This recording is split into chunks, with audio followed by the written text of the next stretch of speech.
नमस्कार, आप सभी का एक बार फिर से स्वागत है हमारे चैनल भक्ति ज्ञान में। आज मैं आपको पितृपक्ष की एक बहुत ही प्रचलित कथा सुनाती हूँ।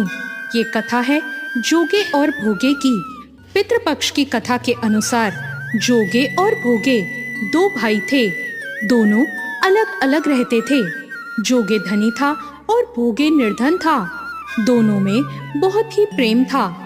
जोगे की पत्नी को अपने धन का बहुत अभिमान था, लेकिन भोगे की पत्नी बहुत ही सरल हृदय की थी। पितृपक्ष आने पर जोगे की पत्नी ने उससे पितरों का श्राद्ध करने को कहा, तो जोगे ने इसे व्यर्थ का कार्य समझकर टालने की कोशिश करी।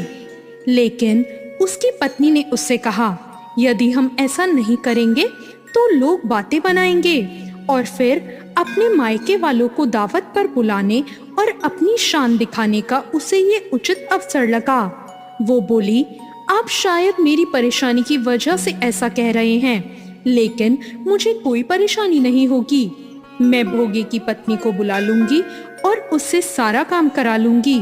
फिर उसने जोगे को अपने पीहर न्योता देने भेज दिया।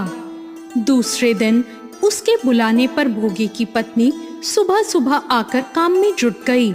उसने रसोई तैयार की, अनेक पकवान बनाए और सारा काम निपटाकर अपने घर आ गई। आखिर उसे भी तो पितरों का श्राद्ध और तर्पण करना था। इस अवसर पर जोगे की पत्नी ने उसे रोका भी नहीं। शीघ्र ही दोपहर हो गई। पितृभूमि पर उतरे।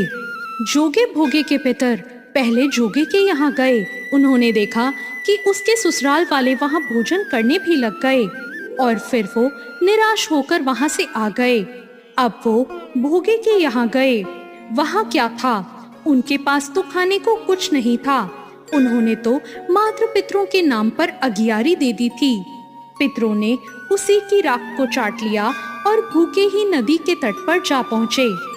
थोड़ी देर में सारे पितर इकट्ठे हुए और अपने अपने यहाँ के श्राद्धों की तारीफ करने लगे।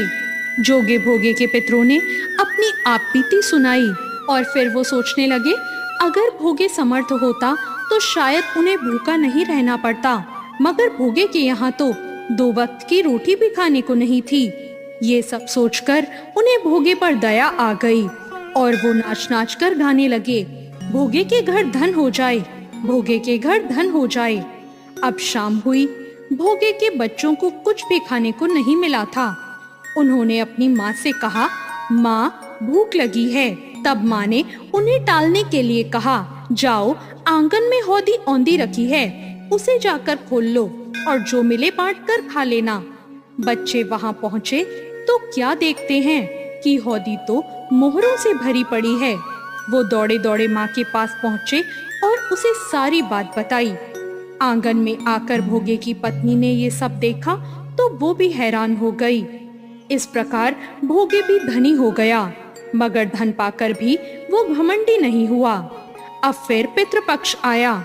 श्राद्ध के दिन भोगे की पत्नी ने बहुत से व्यंजन बनाए, ब्राह्मणों को बुलाकर श्राद्ध किया, भोजन कराया और दक्षिणा भी दी। जेठ जेठानी को सोने चांदी के बर्तनों में भोजन कराया। इससे पितृ बहुत प्रसन्न हुए और तृप्त हो गए। तो ये थी श्राद्ध पक्ष में सुनी जाने वाली जोगे भोगे की कथा। आपको आज की ये कथा कैसी लगी कमेंट करके जरूर बताएं। अगर आपको ये कथा अच्छी लगी हो तो लाइक जरूर करें और साथ ही मेरे चैनल को सब्सक्राइब करना ना भूलें। धन्यवाद।